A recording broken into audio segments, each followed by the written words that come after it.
it's really hard to remember how to do or what to do when all of these happen. So,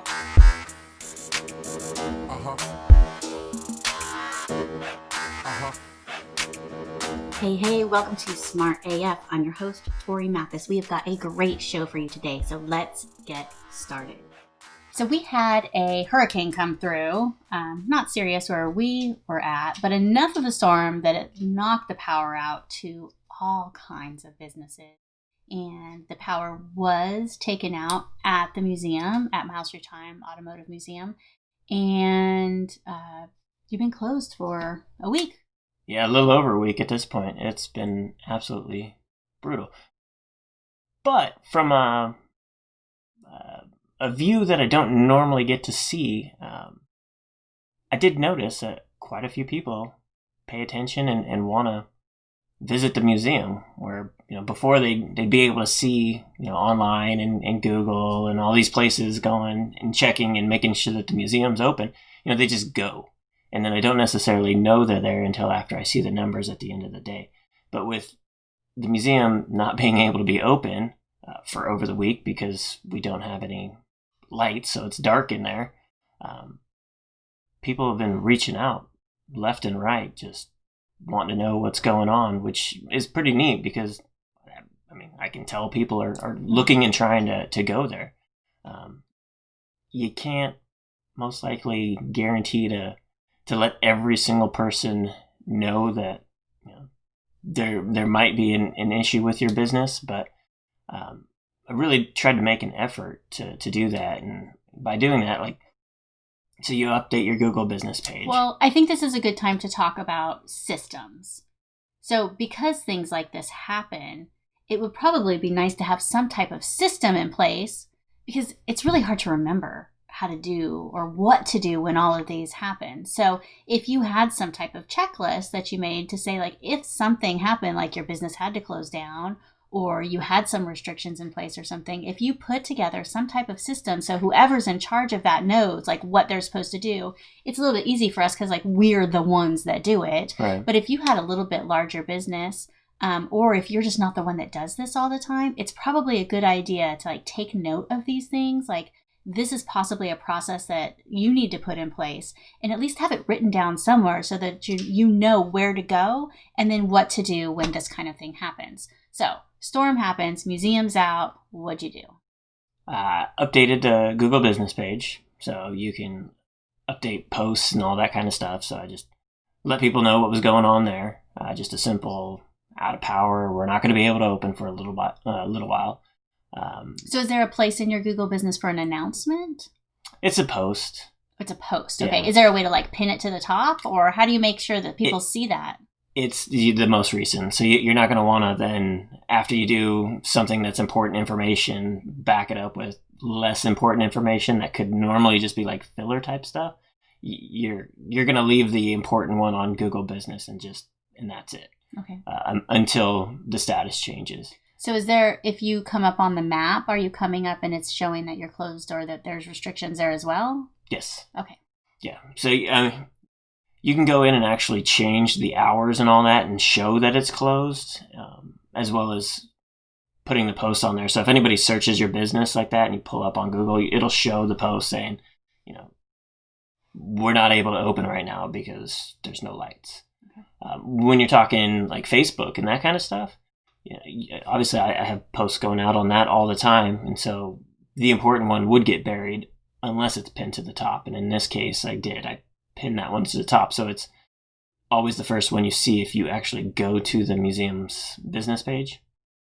But again, that would require somebody to actually go specifically to the museum's Facebook page to see that. If they just catch it in their feed or something, could be long gone. So it's not 100%, but it is important. The most important thing, well, not the most important thing, but another important thing is to update your website. Because if, again, people are trying to find out stuff about your business, they're most likely, what you have out there should be sending them back to their home or back to your home, which is your website. And then you have it listed there saying whatever the update is. And again, in my case, it was the museum's closed.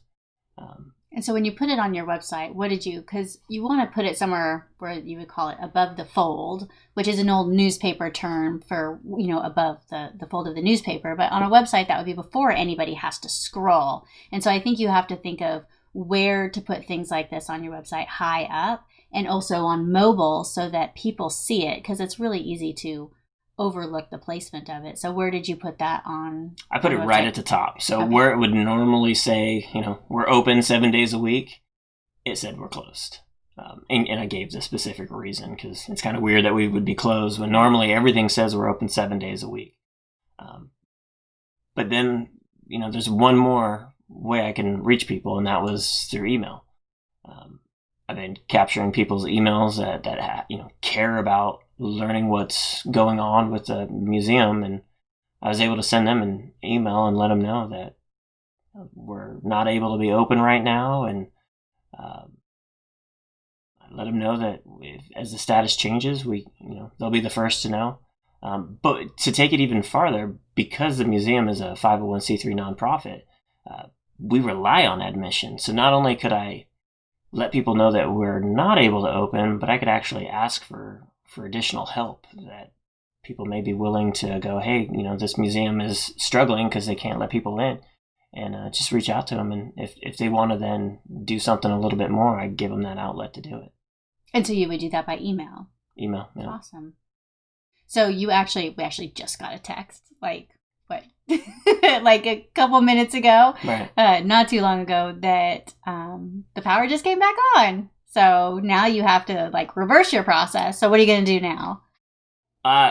So now I'll remove everything that says that we're closed, create new updates saying, yay, we're open. And then I'll send it out in email to let everybody know what the newest update is.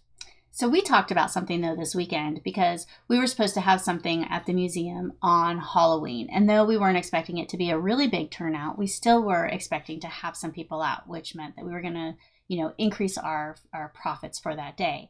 You also lost over a week of people coming in there. So a really nice thing that you can do when something like this happens is figure out how you can turn this into a way to get people out. I think anytime that you can have an excuse to make an event, anytime you can have an excuse to have something special, especially when it's something to support you, people want to come out and support other businesses. So this is a really good opportunity also for you to do something special to announce that you're back open. So didn't you guys talk about something that you were going to do? Yeah, so the plan, I'm going to play on words a little bit, because when you go into the museum, usually all the cars are closed up, meaning none of the hoods are open. So I'm going to go in there, I'm going to open every single hood of every single car, and we'll be hoods up, opened up. Not that it takes a whole lot of effort or anything, but some people definitely want to see the engine compartments. They want to see what those motors look like, and normally they're closed, because the cars look better, with them all closed up, just when people are taking photos and that kind of stuff. So I can open them if I'm there and let people see inside of them, but that's not the normal case. So people can come back, whether they've been there, 2 weeks ago, that come back and see something. It'll look completely different in there, and it's something we've never done before. So it's just something different, something neat. Well, I think that's good to take an opportunity anytime you can to invite people back. If you have a reason to invite people back, whether you're a pizza place and, you have a new pizza or a new beer on draft, or you're, a car museum and your power was out and now you want everybody to come in, anytime you can kind of create a reason, an event, something special. Everybody always wants to go out and do something. So Sure. If you give them a reason to, and the power of your email list, if you have an email list, which you should be building an email list, that you can email your list and tell them about this event that you're going to have, in addition to obviously posting on social media. That's right. So you got a lot to do now. I do. That's a good thing. If you want to get smart tools to build your business, go to besmartaf.com.